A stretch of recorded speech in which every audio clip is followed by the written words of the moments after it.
Ćao svima, ja sam Gilena, dobrodošli na i video. U ovom videu radimo knjige koje preporučujem.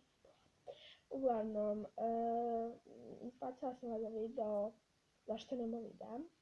Wow. I da, možemo da krenemo. Izvinim se zbog mikrolasa, ali šta da radimo? Uglavnom, možemo da krenemo. Prvu knjigu, mislim, ja uopšte ne čitam puno knjiga. Uglavnom, to sam sad čitala dok sam išla na more, kad sam se vraćala. Uglavnom, kad sam išla negdje na putovanja, tad sam čitala jer ispraznila nam se baterija na telefonu, tabletu i da, odnosno. Uglavnom, prva knjiga je stava Koletin tajni dnevnik. Jako zanimljiva knjiga, ja sam ovu knjigu dobila za rođendan i to je drugi on. Ali okej, i ne znam koliko koštala.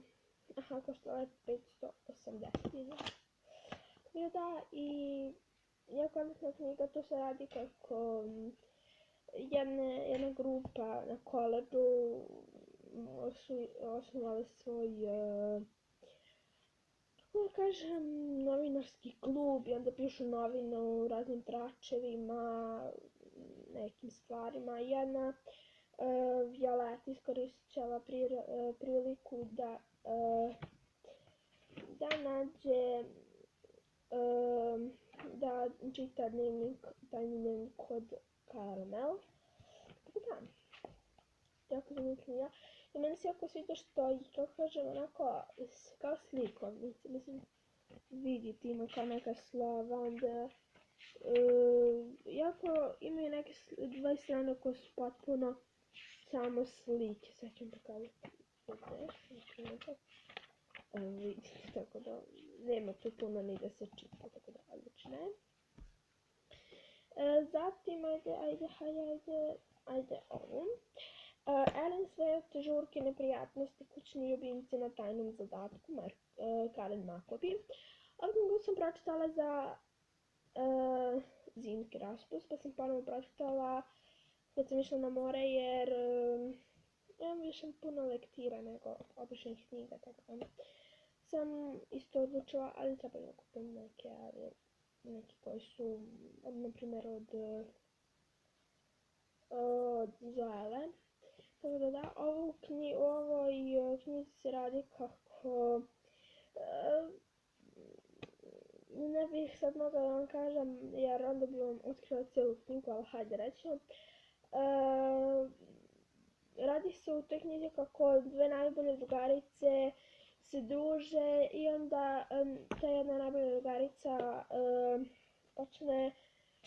počne da zaljubila se onako bude vezi sa nekim, a nije joj rekao to.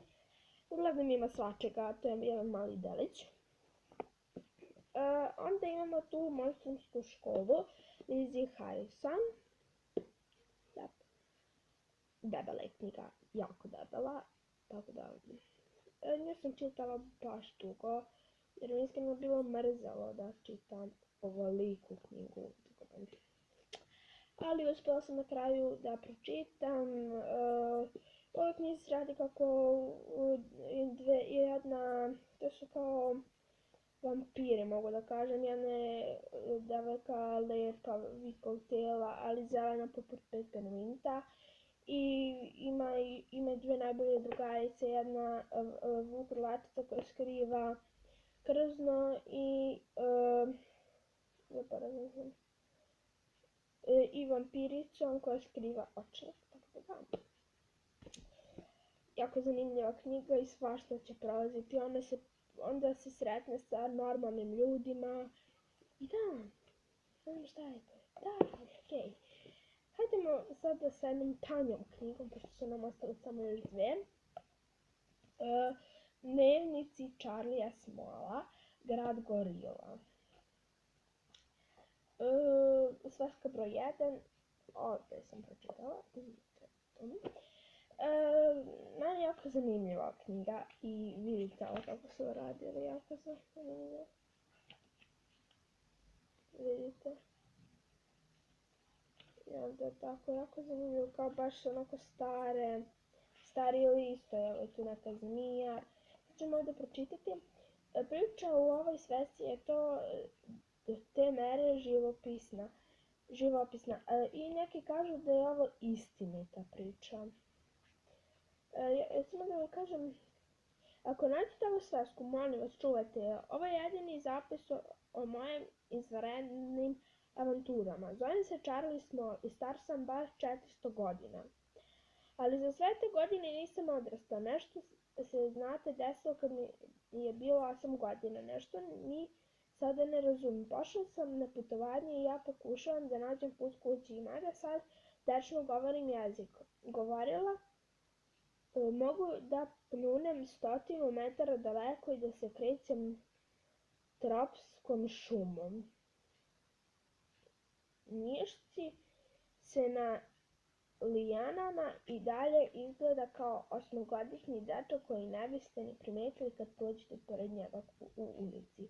Putovao sam do kraja sveta i do središta zemlje. Borio sam se sa divovskim krokodilima, izazvao sam velike čovekolike majmune i video stvorenja za koja nisam ni znao da postoje. To može zvučati fantastično. Možete pomisliti da je lav, ali ne biste bili u pravu, jer je sve u ovoj svesci tačno. Poverujte u to jednu jedinu činjenicu i okrenut na neverovatno putovanje kako nikada niste iskusili. Charlie Small. Jako su zanimljivo obradili ovu knjigu, jako mi se i to dopada. Tako da, i evo ga taj tu deo, kad je on našao te majmune. To. I još jedno. Ima ovdje da se. I piše BOOM. I onda ga je on zarabio i... Jako zanimljiva knjiga. Da. Apsolutno da. Ali, mislim, pa ovako kad je vidim nije toliko. Ima...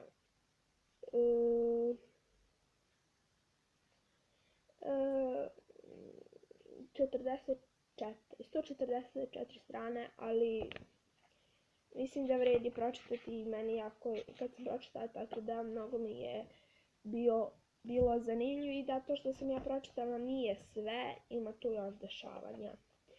I ovo dnevnici Charlija, piratska galija. Isto kao i istinito. Sad je ovdje malo drugačije napravili, ovo su kao njegovi podaci. Tu ćemo pročitati ime Charlie, adresa West Pangejski okean, starost 6, 20, 80, 40, 230, 237, oko 400, mora biti toliko do sada. Mobilni, ukrale su mi ga gusarke, škola St. Beckham, ali nisam bio u školi već godinama. Šta volim? Muzej Pitt Rivers, čokoladu, baštensku šupu moga deke, hvatača i rvača. Šta mrzim? Srebrnog siledžiju, džigericu sa lukom, banane, smučile su mi se St. Beckham mandrile. I ovdje ima isto tako, ali nisam sigurna da li je ovdje tako napravljeno. Jeste, nego nisam vidjela. Da, skoro isto, ali ok, neću da vam sad pročitam sve. A ovdje sve u ovoj svesci je tačno. Da, što kažu, ali ne znam, radite što hoćete, da li ćete verovati ili nećete, nebitno.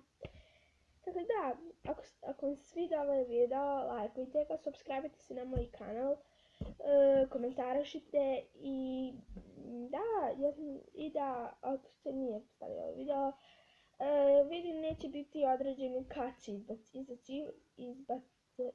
izbacu, zato što Trenutno sam, kažem opet, je razred i strašno. Pravim sam ujutru u 10, dok ponovim sve što sam imala da učim, dođem u škole oko 6, pa 7, ali sada kad imam treninge u 8 dođem i onda budem umorna i samo to malo nešto proučim, ali tak ne učim, ali ništa to ne. I onda ujutro moram, tako da neću, ali uglavnom za nedelju dana, svaku nedelju izbacivat će se pa 3 videa, ali nebitno da li će to biti ponedjeljak, petak, srijeda, subota i nedelja, tako da, uglavnom izlazit će radnim danima. Hajde, šerite, komentarišite, subscribeite se obavezno na crveno dugmence, besplatno je, tako da, ćao!